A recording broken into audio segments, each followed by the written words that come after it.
आज मैं बनाई नाख्યું છે ઘીવાનું શાક મિત્રો એટલે એને ખાવાની તૈયારી કરી હાથ પગ ધોઈને આ ખાવા બેસી ગયા મારા બાએ ગોદડા સીવા છે મિત્રો જો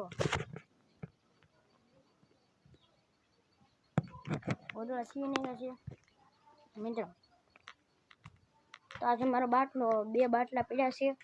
મારે આ બાટલો પૂરો કરવાનો છે મિત્રો આ પૂરો કરવાનો છે ને આ આખો ભરેલો છે મિત્રો આ પાણી આ આવ્યું નથી મિત્રો ભરેલું છે થોડુંક ઘણું આ છે અમારો લીમડો મોટો કાપી નાખેલો છે મિત્રો આ અમારી સાયકલ છે જો મિત્રો આ સાયકલ છે અમારી ઈ તો ખરાબ થઈ ગઈ છે નવી સાયકલ અમે લઈ લીધી છે મિત્રો તો દેખાડું તમને મિત્રો